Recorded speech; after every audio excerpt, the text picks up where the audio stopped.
Good morning, everyone. And I'd like to warmly welcome you to our fourth talkBD event.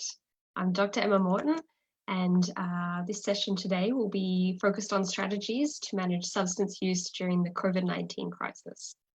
I'm very pleased to be hosting today on behalf of crest.bd, and we're also very fortunate to have with us Victoria Maxwell and our guests from Spectrum over in the UK, Dr. Stephen Jones.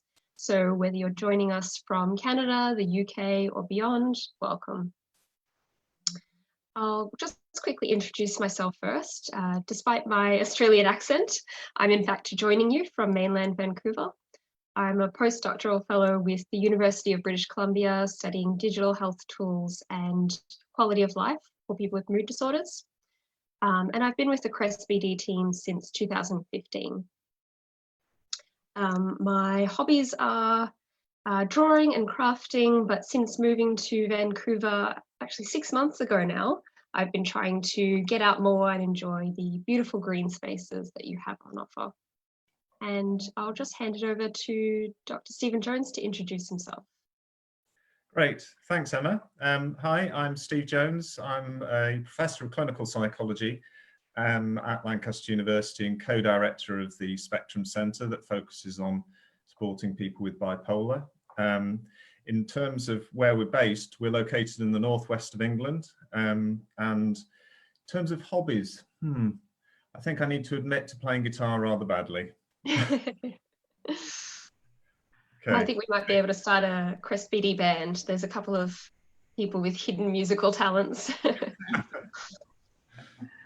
Victoria?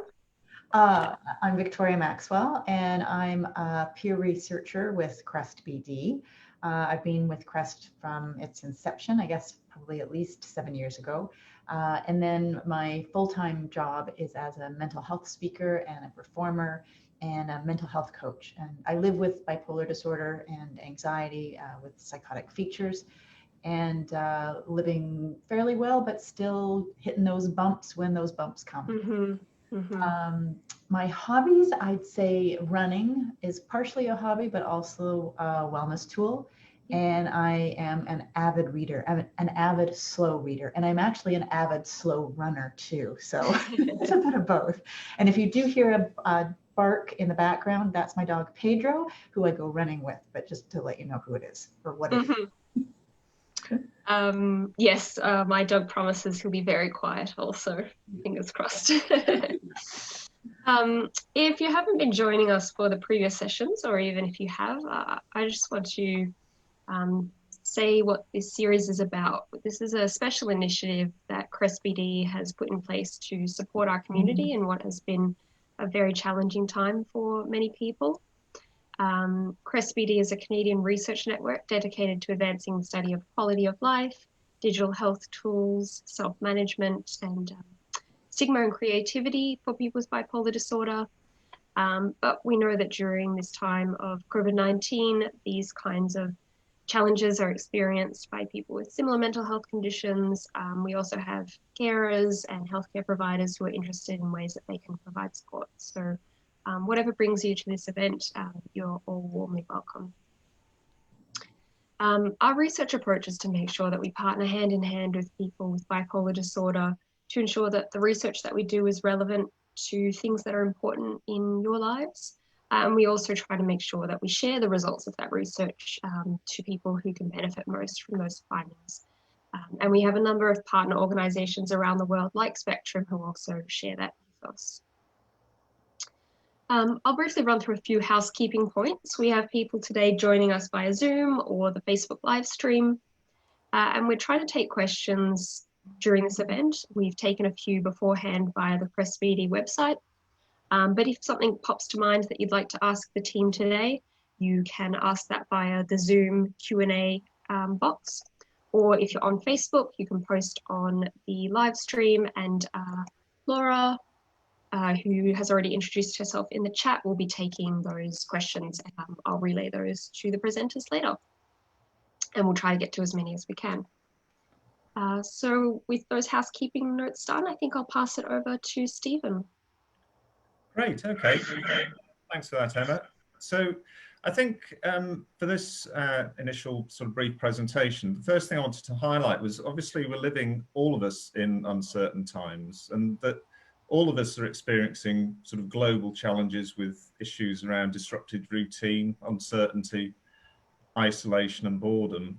And I think for many people, the initial onset of the pandemic was linked to strong feelings of panic and fear. And it's important to recognise that this is an ongoing situation for quite a lot of people. So we are in these uncertain times, definitely. And in terms of substance use, I think before we talk about substance use in relation to bipolar, it's worth considering substance use in the general population. So the first thing to acknowledge is that substance use is common. So if we think about, for instance, the UK, US and Canada, around 80% of people use alcohol and more than half do that regularly. If we think about cannabis, around 15% of people use that, and 5 to 10% regularly, something like that, with lower rates of some of the other substances. So in the general population, using alcohol is common. If you think about substances as a whole, most people in the general population have used something. And substance use in general, in moderation, can be fine. And I think that, you know, this sort of UK tradition of meeting at a pub at the end of the working week for a few drinks and a chat with friends is fine. And you can see the sort of social element, people trying to replicate that with things like virtual pubs on Zoom and that sort of thing. So I guess one of the questions is, when does it become a problem? And I think really substance use becomes an issue when it becomes habitual and when it becomes essentially the go-to solution for a wide range of day-to-day problems. And a number of things can sort of trigger that as a potential difficulty. And certainly major life crises and major external crises can actually be one of the issues which can contribute to that.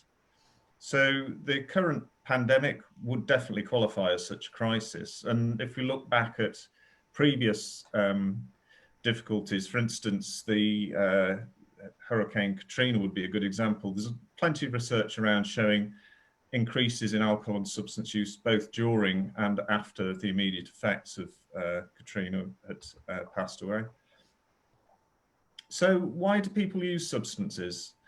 I think generally people use substances for lots of reasons, but they boil down to often being changing how you feel. And doing that in moderation, again, is absolutely fine. But when it's used in a problematic and habitual way, that can cause difficulties. Aside from the physical health difficulties, it can also be associated with worsening of the feelings that people might have been trying to address in the first place. And the reason people can sort of fall into that pattern is perfectly understandable. So many substances have short-term immediate effects that seem to address an unpleasant mood, for instance, but they then have delayed effects over repeated use that can not only worsen that problem, but they can reduce access to more positive approaches because you can become fixed on using that particular solution. And in terms of bipolar disorder, I think there are particular challenges that people with bipolar experience. So living with bipolar includes often living with instability, with symptoms of depression or mania, with symptoms of anxiety or other associated difficulties. And also people with bipolar often have a stronger drive towards reward and higher levels than the general population sometimes of impulsiveness, which means resisting issues around substances can be more of a challenge potentially. And in terms of substances used, alcohol is again the most common substance used by people with bipolar, just like the general population. Cannabis is the second most widely used substance. So the pattern is very much similar across the general population and the subset of people within that who have bipolar. About 50 to 60% of people have report having had a problem with substances over their lifetime. And about a third of people with bipolar report that that has been a problem in the last year.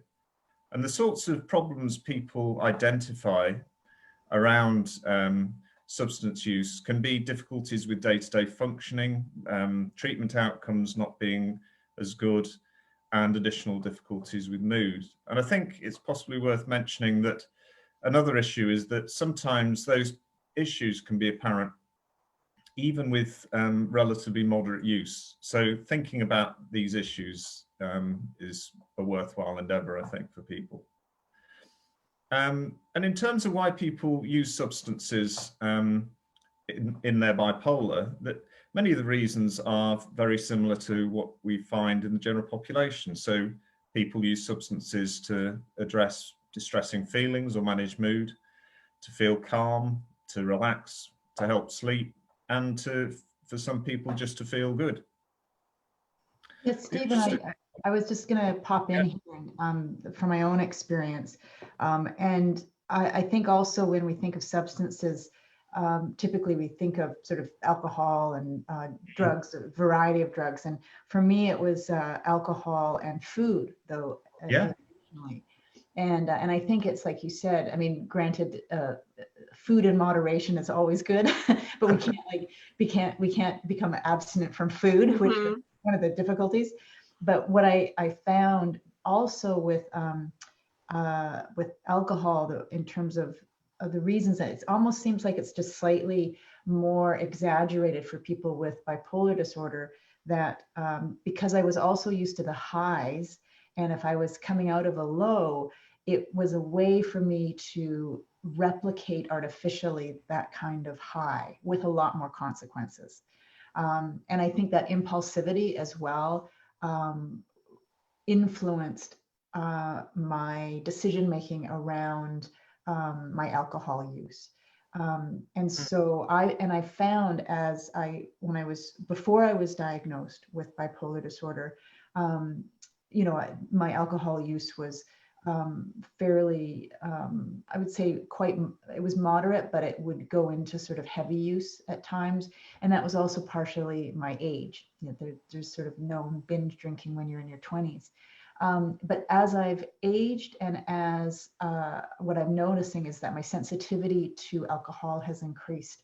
So before I would be able to, even maybe 5 years ago, and I'm 53 now, but 5 years ago I could have a drink with dinner, you know, 4 times a week, and it wouldn't bother me. And now I'm really noticing that my system is much more sensitive to it. So I have to really find other ways to enjoy dinner without alcohol, which is obviously what a lot of people do who don't drink at all. So it's been a transition for me. And so I just wanted to mention those two things, is that food can also be a substance, because I was definitely using that as a way to alter how I felt, particularly with anxiety and depression. And with alcohol, noticing that the effects of alcohol the consequences of alcohol were more severe as I've aged with bipolar disorder. That's great, Victoria. Thank you. And that really helpfully illustrates that issue of sort of patterns, including relatively moderate use at different stages, can have different effects. Yeah, and it's interesting because I never had been drinking alcoholically. And I remember somebody asking, well, how do you know when it's a problem? And because there's kids, students, young people who are binge drinking or drinking a lot. And I think it's like you said, it's when it's habitual and where it really interferes with functioning. But ideally, you want to notice it even before it starts to interfere with functioning, because at that time, then it's usually already quite an ingrained issue. And it's easier to address if you address it earlier. Perfect. So thank you for that, Victoria. And so in terms of thinking about the issue of what people might do about substance use, then I think there's a couple of elements to that. One is obviously for people who have an established problem, then maintaining engagement with current treatment and doing that through the remote mechanisms that have been put in place, certainly in the UK, and I understand internationally, is sort of priority one. But as Victoria was saying, identifying early issues of substance use potentially becoming problematic, recognition is really key. And I think going alongside that is self-compassion around that recognition. So if you're feeling that it might be problematic, being very judgmental of oneself around that is very likely to be counterproductive. Whereas actually identifying and accepting that this may be an issue, and the earlier the better, in line with what Victoria was saying, makes it easier to think of ways of addressing the sorts of issues you might be having. Yeah, and Stephen, I wanted to also mention that idea of, because for people I know that use substances, or myself when I was using them, particularly with food, that self-compassion was really helpful, because I started to recognize that it was really about self-soothing. And now that there's more information and therapeutic sort of approach with using sort of a trauma-informed approach, recognizing that it can be a lot about past traumas, as well as, excuse me, bipolar disorder and attachment styles and things. So I think understanding that, you know, it's sort of like the best solution that a person can find at the time with the resources that they have. And so I think it goes a long way, both for family members to have some understanding and some compassion, and also for that individual, because there can be so much shame around the sort of whole concept of substance use. And I think that's why ideally we're saying substance use as opposed to substance abuse.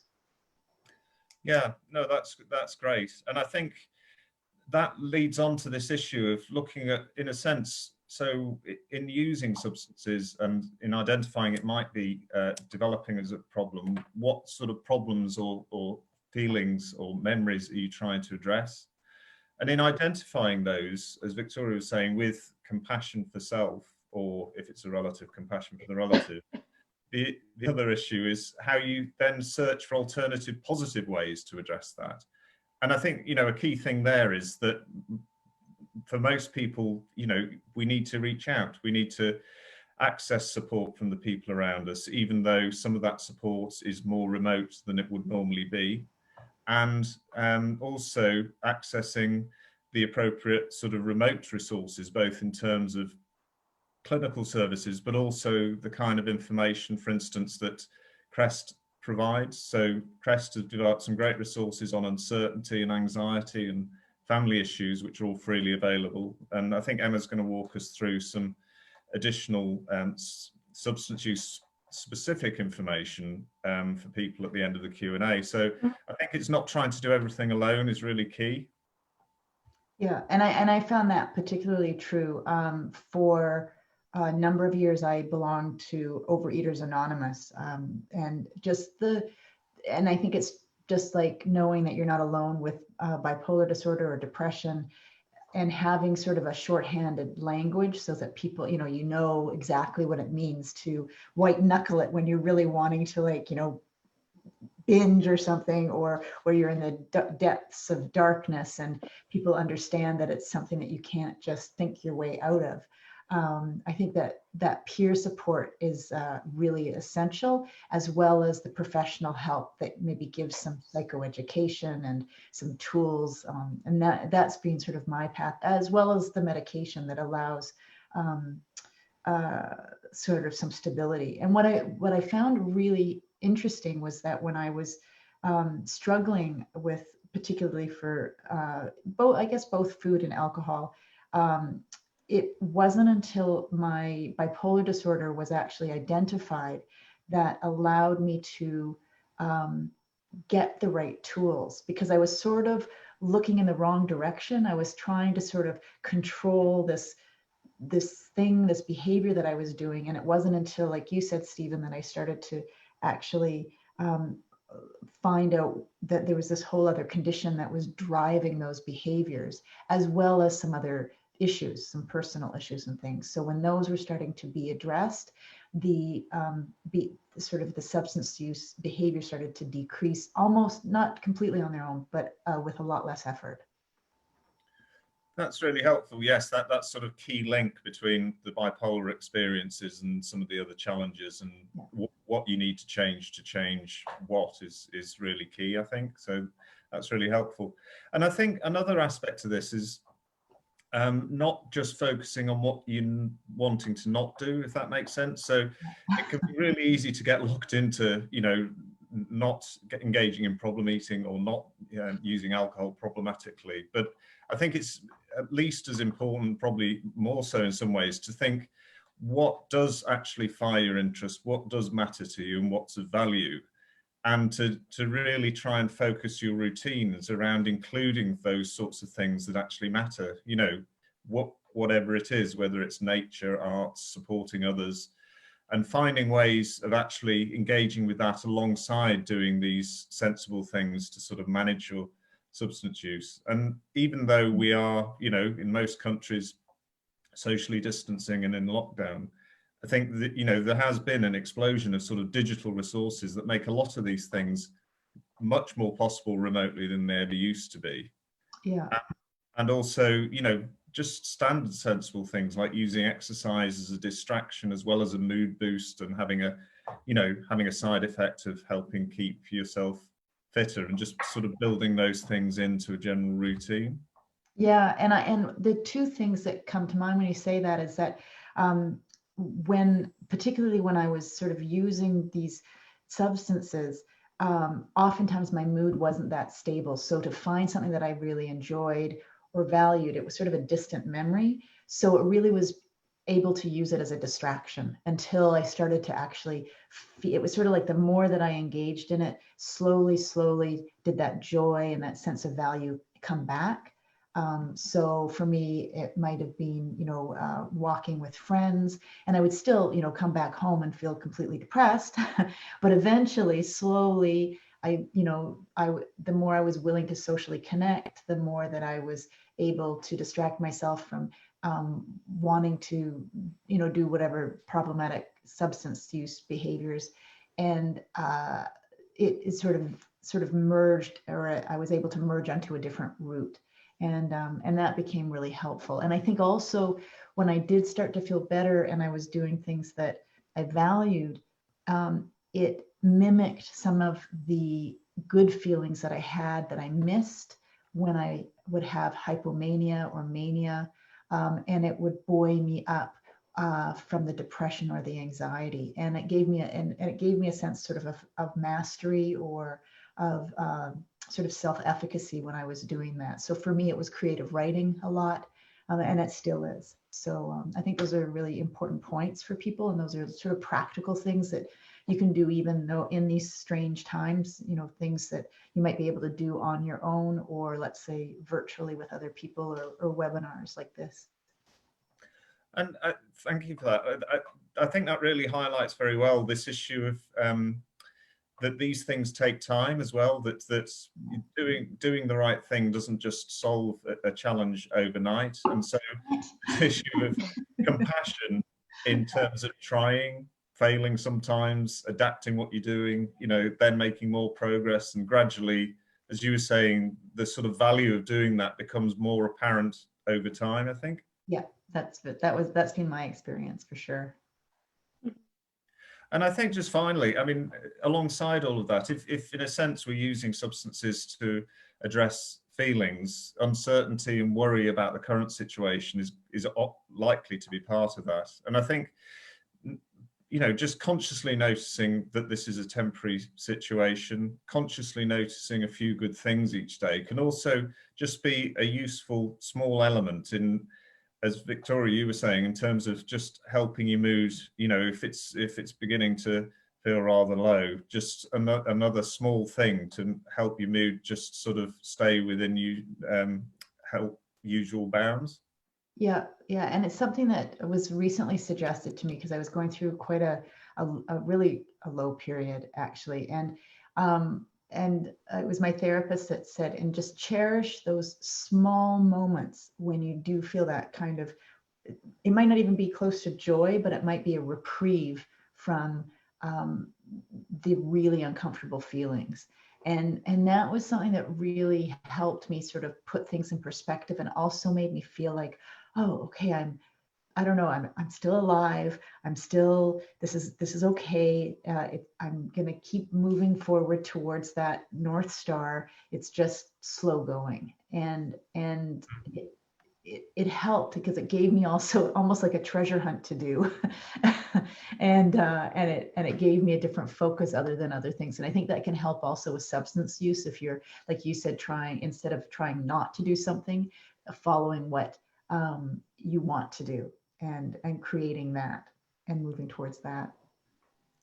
Yes, I think that's really helpful. And I think those are the sort of key things I wanted to flag up. So is there anything further you wanted to No, I think maybe some questions perhaps. Yeah, absolutely. Thank you both for sharing those that information and those tips. And I'm really struck by, once again, how important it is for us to maintain self-compassion and creatively find ways to socially connect during this time. How important that's been across all of the different topics we've brought up, whether that's anxiety or substance use. So I'll turn. Thank you, everyone who has submitted a question. We're still taking them via Facebook and via the Zoom Q&A. So I'll do this one to start off. This person says, while I work in mental health and have bipolar type 1, I'm finding that I'm beginning to fall back into drinking every day ever since the COVID-19 pandemic began to deal with stress. I'm doing the opposite to what I'm telling people facing their mental illness. I feel somewhat guilty. Can you please offer a few tips what I should do and how I can disengage from thinking virtually every waking hour about my own illness? Thank you. Okay, shall I dive in? Yeah. So, thanks for that question. I mean, I think we've talked a lot about compassion, and I think this is a great question for illustrating that. So from what you're saying, this person is actually working in mental health services and living with bipolar themselves, and is worried about their sort of alcohol use becoming sort of a daily feature. And I think being aware of that problem is actually the starting point. So I think, you know, the first thing is to congratulate that person on identifying that this might be a developing issue. And then if they're in mental health already, it might actually be very helpful to think, if this was one of your clients, what would you actually be advising them to do? Because it sounds as though from the question, the person might be being quite self-critical and thinking about, why am I doing this? I'm in mental health. I should be able to help myself because I can help other people. But, you know, speaking as a therapist, if we have problems, we're generally not brilliant at sorting them out on our own. We need support just like everyone else. So I think, you know, actually being confident to think it's okay as a therapist or a clinician to reach out for help as well. And that the online resources we're talking about can be things that are really useful in that context as well. Yeah, and I don't have a lot to add to that, except that I think it does have a lot to do with self-compassion and that awareness. And I mean, I guess if you're looking at sort of a practical tip, is when you notice that you're wanting to have, you know, maybe one more drink than you'd like to, being able to just sit with that discomfort. And I read this one that it's uncomfortable but acceptable. So that feeling that you might have, and even if those guilty feelings come up, being able to just notice them as they happen. And then, you know, if you have that drink, you have that drink.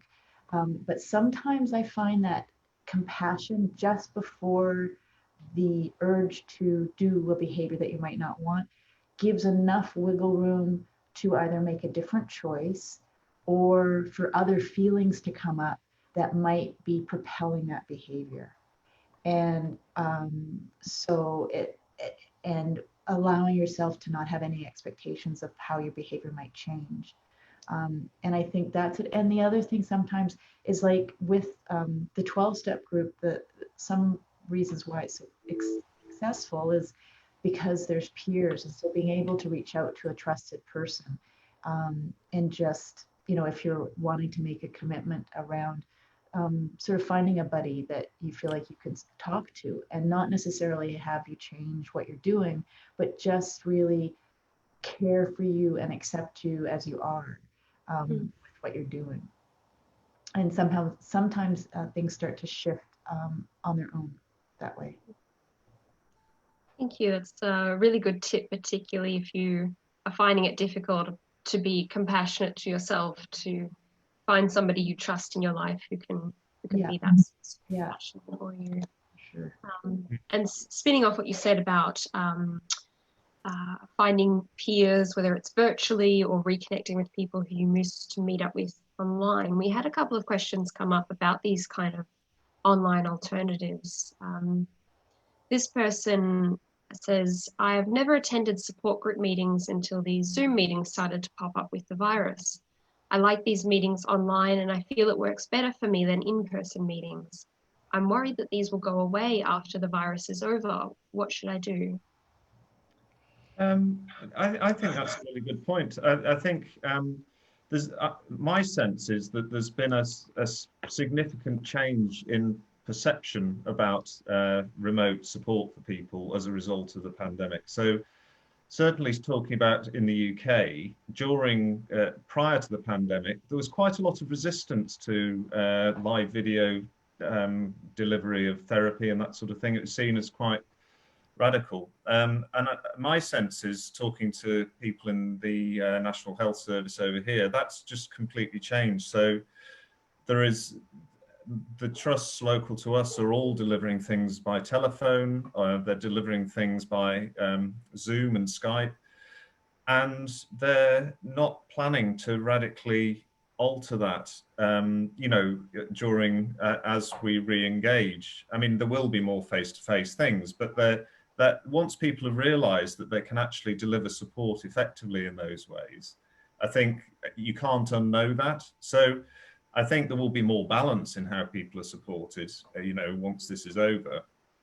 But certainly all the things I'm hearing is suggesting that the support for online services is something which is actually a change in terms of how we're all seeing care, rather than just a temporary fix for this current crisis. I don't know what you think, Victoria. Yeah, and I know, and I believe this was even sort of the pre-COVID time, that the Depression Bipolar Support Alliance has, it's an American organization, had or has online support groups. And if you go there, you can find where they are and what time they are. And then also it's linked to a larger website, and I think it's called support people or support center.ca. I can't remember what it is, but if you go to Depression Bipolar or DBSA Alliance, you can find out where those online groups are, and it'll also direct you to that larger one. And then they have actually all multiple topics, so you can find one specifically for substance use, as well as anxiety or bipolar disorder and things like that. So I think that's an ongoing one that even happened before COVID. That's really helpful. And just to give a UK flavour to that, Bipolar UK have similar sort of well-established e-forums and that sort of thing for supporting people remotely, and those do predate as well. So I think, like you were saying, they're not things that are just being put up hastily and will be withdrawn. They're things that are there for the long term, I think. And one of the other things too is, I would say, for the groups that you belong to or that you're attending, really give the feedback that you want these to continue, because if there's one person that gives that feedback, people know that there's at least 10 other people that feel the same way. And that's the way people start to innovate. So, yeah. Great point. It is reassuring to hear that a lot of these, you know, people are trying new and different things. This situation is forcing us all to be a little bit creative in how we are social, whether that's, you know, contact with friends and family, as well as these kinds of support network meetings. And I would be surprised if that's not continuing in some way afterwards. And at the end of this session, we'll be sharing some links to some online resources for that, where you can find online support groups if you haven't tried one before. We have a question about the impact of the kind of change in routine that isolation has brought and how that's impacting on substance use. This person says, since the pandemic, I'm finding it very hard not to use substances, specifically alcohol. I'm out of work and there's nothing to break up the day. I find that I'm very lonely and stressed, and at least when I have a drink, I feel something different for a while. Now I keep waking up depressed and want to drink more to get out of that. I feel like I'm spiraling out of control. What can I do? Okay, so that sounds like a tough situation, and I think again it's really to the person's credit that they're identifying the issue in the first place. And I think it sounds like they're highlighting one of the things we were talking about earlier about the sort of short and long-term effects of alcohol. So it probably is the case that the quick hit of alcohol has an immediate or short-term effect that feels quite seductive. And also in the question, they're also identifying that actually that doesn't seem to be helping that much, in the sense that they're then waking up with worse mood and finding it harder to get on with the day. And so, I mean, I think a lot of the things we've been talking about actually actively creating a routine for yourself is hard, but it's really important. And it's important, you know, it's not unique to bipolar, but it can be particularly important to sort of think, okay, well, what are the markers in a day when we're in this different situation? How do we create, you know, positive moments in the day? How do we connect with other people? How do we reach out and get the sort of support we were talking about? And, you know, how do we look after ourselves in constructive ways? And I think, you know, Victoria's description earlier about the positive benefits of that take a little time, but they can grow over time. But Victoria can say that more eloquently than me, so I'll pass over. No. You said it really well, and I think I can. I've been there really recently, not necessarily trying to stop reducing my substance use, but just trying to create a routine. So I was in this quite severe low, and it was more severe than it had been for many, many years. And the first thing I needed to do was create a routine, which if you're really depressed is really hard to do. So I don't know if this person's connected to any health professionals or anything like that. If you're not, maybe even if you can do it on your own or with a buddy or something like that, even, you know, just texting somebody. But for me, a lot of it was giving myself a window of when I needed to get up. So ideally it would, let's say, be, you know, if 8 o'clock, you know, it wasn't going to be 7 o'clock was too early, 8 o'clock, and maybe between 8 and 9 a.m. was when I was going to get up. And did my best to do that. And then sort of the three things I knew I needed to do was it feels responsible. And then the other important thing was one thing that I remembered that I enjoyed doing. And so it was reading a book. And it was just keeping it really minimal, and the expectation, or I guess making it as easy to be successful at those things as possible, and bringing as much self-compassion, because the hardest part for me was actually getting up in the morning.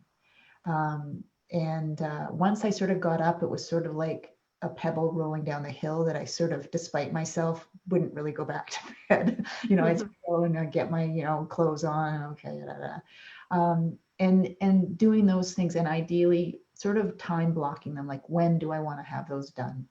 I put them in my day timer. I needed to do that, and if it wasn't working, then I tried to sort of figure out, okay, what would make it easier for me to get that, to be that, to accomplish those things.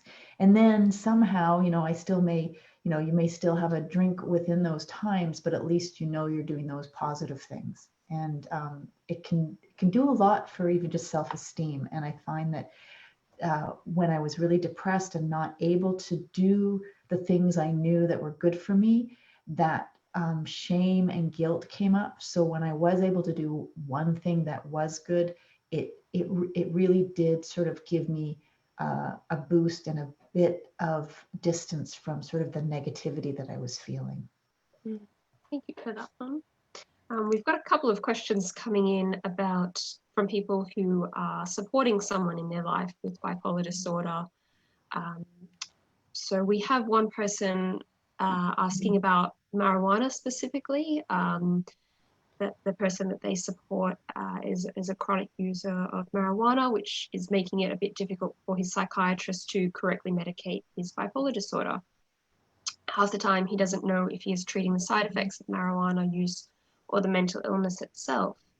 And I think this links into another question that we have, which is any tips for how to communicate with a family member about their substance use?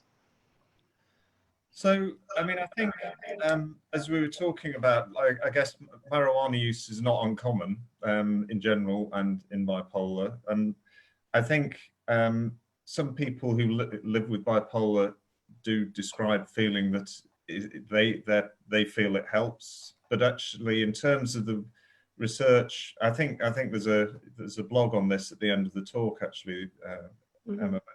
The research in general seems to be that actually longer term cannabis use isn't that helpful for people with bipolar in general, in terms of greater risks of higher levels of anxiety, possibly higher risks of psychosis and that sort of thing. So it's certainly an important thing to consider as a challenge. And I think obviously it's really helpful if clinicians can engage with this in a constructive way. So I know some people feel that they almost resist talking about that sort of thing with their, say, psychiatrist, if they've got a psychiatrist who has very fixed views. But actually being able to have a sensible conversation with, for instance, a clinician about, well, why are you using it? What are you hoping to get from it? Is that actually what's working? Other things we can sort of brainstorm that might be a bit more constructive, more helpful, the sorts of things that Victoria was describing earlier, can all be sort of part of trying to make a change with that. And I think in relation to the other question, a lot of the evidence in terms of what works with substance use issues in terms of therapy is also relevant in terms of sort of how we engage people generally. So that general motivational interviewing approaches and that sort of thing is about sort of meeting the person where they're at as far as you can. So if somebody is just locked into substance use, just sort of trying to, you know, explain to them why it's not a bad idea or why it is a bad idea and how they would benefit from not doing it, can fall on really stony ground often. But trying to get to what actually the person does value and what they actually want to do with their lives, and trying to see ways and opportunities where that could be facilitated can actually begin to open doors to having that difficult conversation about one of the things that might be getting in the way, which could be that substance use issue. So sometimes what may feel like a rather indirect approach can actually potentially be more fruitful. I think that those are my initial thoughts. Yeah, and I feel like it's also really important for the family member to get support for themselves around that, and some clarity of because you can't control someone else's behavior as much as you may feel like you know what's best or what you see is detrimental. And so I feel like finding ways so that you can make sure your needs are met and that you have an understanding of how you can talk to somebody about that. And then if those can't be met in that situation, what are your alternatives? What are the options that you have to take care of yourself?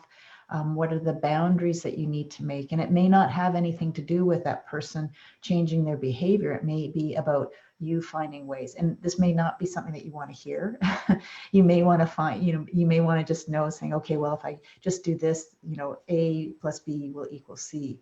And I think it goes a long way, because I think, as soon as you sort of push someone in a direction that they may not be interested in, it's just going to create more tension. And the biggest thing that I think actually helps is when there's a really loving rapport and an understanding and as much compassion as possible. And that, I think, is probably one of the biggest challenges and stumbling blocks.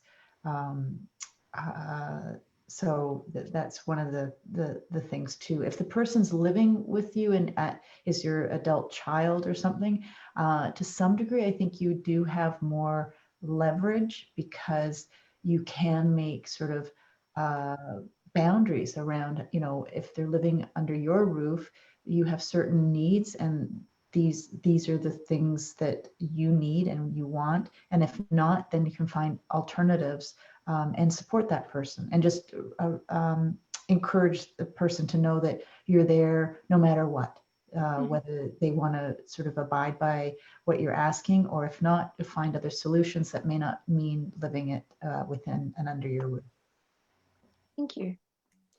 I think I might make these the last questions so we have enough time to go through our resources and tips at the end. And again, there are two questions which are kind of closely linked about how to manage triggers to use substances, particularly social cues, with the changing routine at this time. So one person says that online happy hour is a really big part of how my social network is connecting right now. And I'm drinking way more than I used to, but I don't want to miss out on whatever social connection I can get during this time. And another person brings up that living at home now with their family, who is aware of their substance use difficulties, but they still like to drink around me sometimes. But I can't expect them to stop drinking completely at home. How can I be reasonable in approaching them? So how can people manage these social cues to use substances at this time? Thanks, Emma. So those two, as you say, sort of related but interesting challenges in sort of slightly different ways, I guess. So the first person was talking about the sort of social media, the social media meeting with friends on social media, and those friends drinking and feeling sort of impelled to sort of drink with them.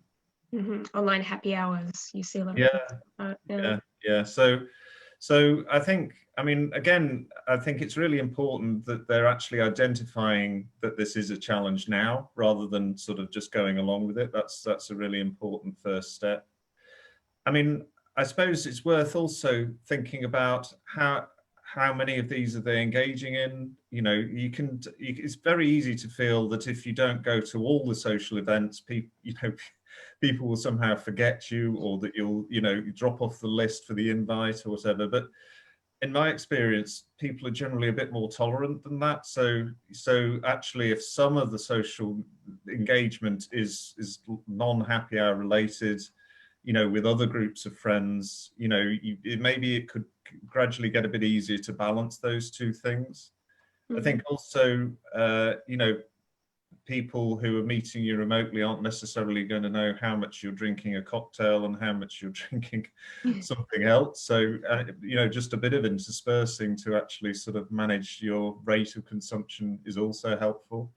And I think the general suggestions that we've been making through the other questions are actually probably highly relevant to that. So if you have kind of nothing in the day and then the happy hour is the thing, then that's a very different situation from actively putting things into your day that are also positive and helpful.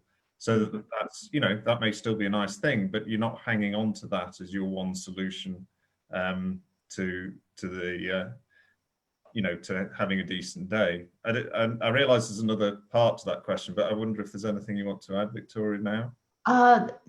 No, it probably is for both. I mean, and this is maybe a really trite suggestion or solution, but it's something that I've had to use, because right now I'm choosing not to drink, and people are, people want to have, quarantinis and, or, around a fire or something or whatever. So I've just really, one of my pursuits, and also is finding the best non-alcoholic drink possible. So I've had suggestions of shrubs. I've tried all the different flavored bubbly drinks, and whether it's tonic, or just tonic that has all that stuff. So making it sort of appealing so that even if it's different enough than just water or juice, and so I don't know if this is part of it. I think is feeling included in the social aspect of it. And that's sort of a separate thing, but the literal physical kind of stuff, because I like the taste of some of the alcoholic beverages that I was having. So finding something that's at least somewhat enjoyable, and as where I don't feel like I'm missing out on at least that level has helped me, actually. Perhaps we should get Victoria's shrub recipes to share on the social media later. I haven't gone that direction yet. So at the moment, I'm sort of finding juice cocktails with juice and bubbly water and tonic and all this kind of stuff, and a dash of lime and ginger or something like that. So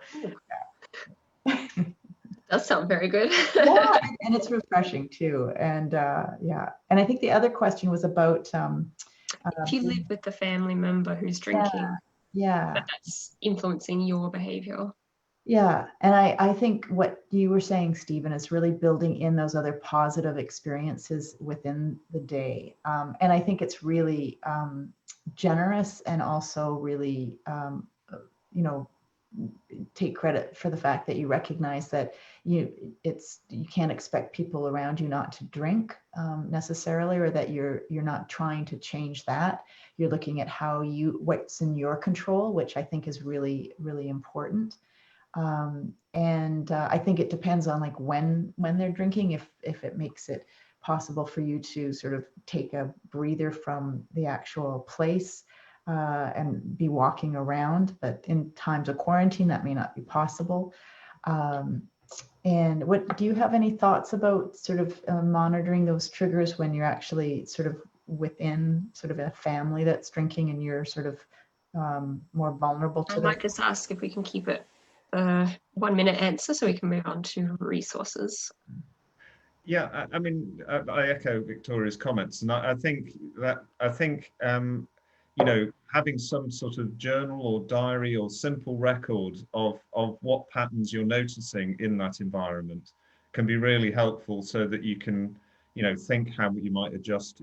Can you withdraw under certain circumstances, as Victoria was suggesting, and also what sort of conversations constructively can you have with the family, because it is your family, about how they can support you in this. You're not asking them to stop drinking, but maybe there are other things that they could do that could help you in terms of the other aspects of the day. So I think thinking creatively as best you can around those issues might be helpful. Yeah. Thank you so much to both of our speakers. I'm so grateful for you sharing all of your responses to these questions and your expertise on this topic. I might quickly move through additional resources, a couple that we mentioned earlier. So there is a blog about bipolar disorder and cannabis on the crest.bd website. This is a kind of emerging area of research, as we flagged. So if you're interested, there were a couple of questions that came up about that. Please do pop over to our website to read our update on that, and Laura has dropped the link in the chat. We also have a couple of country-specific resources for our Canadian guests. The Canadian Centre on Substance Use and Addiction is sharing some resources, and I think this is a really important normalising statistic to look at, that it's not just people with bipolar disorder who are struggling with increased substance use in this time. This is something that many people are finding really challenging. So if you're in Canada, the Canadian Centre on Substance Use and Addiction is a good one to check out for resources. And then we have some UK specific ones coming up with Mind, various helplines and resources hosted there. And we also flagged that virtual recovery and virtual peer support groups are a really good way to find support in this time. And obviously that's really good, for international listeners. So the Substance Abuse and Mental Health Services website has all of these online recovery resources. So if you haven't found a group and you've become interested in that after this talk, please have a look on there and see whether you can find something local to you. The crest.bd Bipolar Wellness Centre also has some resources about substance use. Bear with us if it's down when you go to check it out. We've been having a bit of technical difficulties with that, but we do host a lot of tools, and the quality of life tool is still up. This is a way for you to kind of quickly take the temperature of how things are going for you, both with your mood and your symptoms, but also broader quality of life areas and your well-being. Our academic website tells you about all of the research and news, the things that we're up to in that space, including our Bipolar Bridges app, which is under development. So if you're interested in contributing to that, we have an online survey up at the moment to ask about how you use apps, or if you're a healthcare provider, what kind of apps you might discuss with clients who have bipolar disorder. Whether you use this kind of technology or not, we're really interested in hearing from you. You can see previous talkBDs and today's session after the event at our website.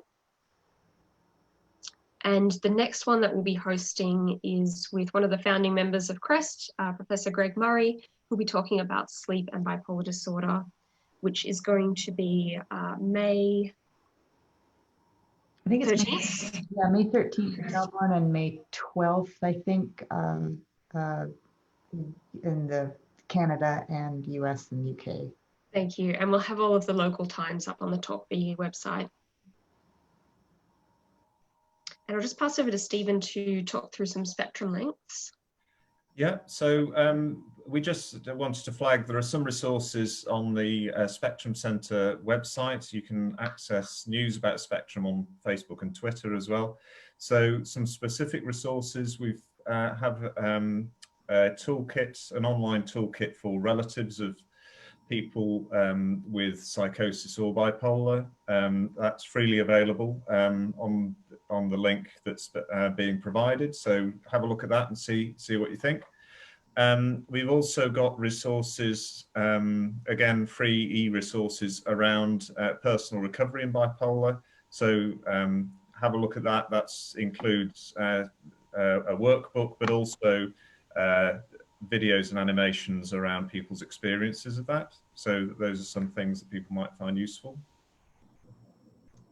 We'd like to give a big thank you to our funders and partners who have contributed to this event, as well as all the research behind the scenes. We're very appreciative of their contributions. And if you'd like to stay up to date with CREST, these are all our social media links. We're also interested in your feedback about this event. So we do have a survey, which you can find on the talkBD website. And we'll also post the links on the Facebook video, where you can give us feedback about what topics you'd like to see us cover in future. So I want to offer once again a really big thank you to Victoria and Stephen, and to everyone who's attended today. Thank you so much. Until next time, please stay healthy and well. Yeah, stay safe, stay well. Stay well. Bye. Thank you. Thanks for joining.